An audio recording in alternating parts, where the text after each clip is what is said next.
எத்தனை வருஷமா நிறைய நிறைய போன வருஷம் அந்த மழை தண்ணி வந்து நிறைஞ்சிச்சு.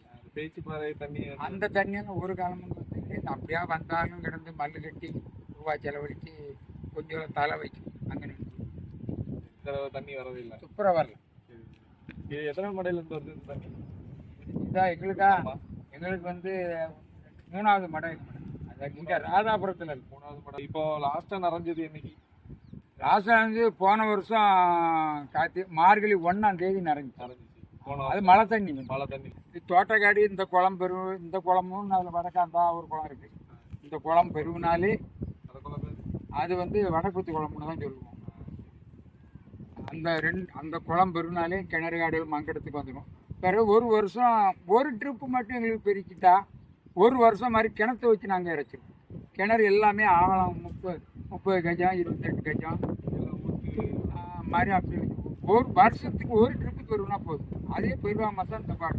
இந்த வருஷமெல்லாம் மழையே தண்ணி போகலை.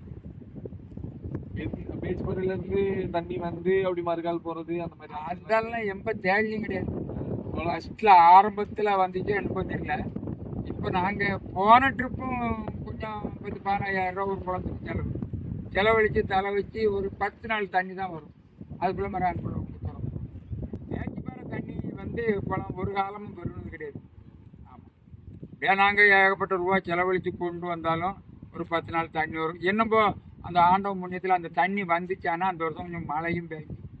அந்த குளங்கள் அந்த தண்ணினாலேயோ என்னென்னு தெரியல, அந்த தண்ணி வந்தோடனே அந்த வருஷம் குளம் வரும். இந்த வருஷம் தண்ணி வரல, ஒரு சொட்டு மழையும். இங்கே என்ன கிராப்பு போடுறாங்க விவசாயம்? இப்போ பூரா நெல் தான். வேறு மற்ற டைம் தண்ணி இல்லாமல் இப்போ இது மழை டைம்னு நெல் போட்டிருக்காங்க. ஆமாம், மற்ற டைம் தண்ணி இப்போ இந்த இருப்பில் நெல் ஒருமே போடலை. கொஞ்சம் போட்டிருக்கே விளையாது. மற்ற நேரங்களில் கடலை வாழை அந்த மாதிரி அதுகள் தண்ணி இருந்துன்னா பருத்தி இந்த மாதிரி பருவங்கள். மற்ற இடங்கள் எல்லாமே போர் வச்சு தான் பண்ணுறாங்க. போர் அநேகமாக இருக்குது. கிணறு தான் எங்களுக்கு மெயின். நல்ல தண்ணி தான். தண்ணி உப்பு தண்ணி தான். போர் தண்ணி போட்டாச்சுன்னா ரொம்ப உப்பாக இருக்கும்.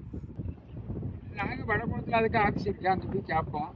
அதே அவங்க தண்ணி உங்களுக்கு வருதுன்னு சொல்லுவாங்க, இந்த மாதிரி வராது பண்ணாங்கன்னு சொல்லிடுறாங்க. அதான் ஓரளவுக்கு செழிப்பாக இருந்து அங்கேயும் மழை பெஞ்சு குளங்கள் பெருவுனா கொஞ்சம் கலக்க வரும். இப்படி நேரங்கள் நம்ம தலைகளை நின்னாலும் வராது. அங்கே திறந்து வரும். கோழியாங்குளம் ஆவரகுளம் அந்த லைன் தான் பாயும். நக்கநீர் வரைக்கும் முட்டி வரும். அதுக்கு கிழக்க வராது. இப்போ நக்கநீர்லையுமே அந்த பெரிய காலில் ஒரு அடி தண்ணி வரலாம். அந்த தண்ணி எங்கே கொண்டு வருது? இல்லை ஆற்றுக்காரங்களும் போயிருப்பாங்க. அங்கே தண்ணி வரதை பார்த்து தான் இப்போ வந்து போகலாம். இங்கே ஒரு கால் இருக்குது. அது வந்து நொச்சிக்குளம் வாணியங்குளம் அந்த காலில் போகும். அதுக்கு அங்கே கூடாங்குளத்துக்கு போகிறது அதுக்கு தெற்கு ஒரு கால் இருக்குது. வேறு அதில் நேராக தெற்க மர போகிறது சங்கநேரி அந்த குளம்பாயிருது. இது வரைக்குமே எந்த அதுக்குமே ஒரு சொட்டு தண்ணி வரல. நக்கநேரிக்கு கொஞ்சம் வருதுன்னு சொல்ல தான் பார்க்கல. இந்த வருஷம் வரல. இதுக்கு முன்னாடி வந்திருக்கு. போன வருஷம் கொஞ்சம் வந்துச்சுன்னு சொல்லுமில்ல. போன வருஷம் கொஞ்சம் வந்துச்சு. அதோட மழையும் வாங்கிச்சு. அப்படி தெளிச்சு ஒரு லாஸ்ட் நேரத்தில் ஒரு குளத்துக்கு ஏகப்பட்ட தண்ணியும் வந்துச்சு, மழை தண்ணி. அதனால் பிடிச்சி அதுக்கு போன வருஷம் முந்தின வருஷம் இங்கிருந்து ஒரு தண்ணி வந்துச்சு. அது வருஷம் வரும்னாங்க. அது இந்த வருஷம் அந்த தண்ணியாக தான் இருக்கும். ஏன்னா வருஷம் வரும். பனங்குடி லைனில். ஆமாம், அது என்ன வருஷம் வரும்னாங்க. போன வருஷமும் வரல, இந்த வருஷம்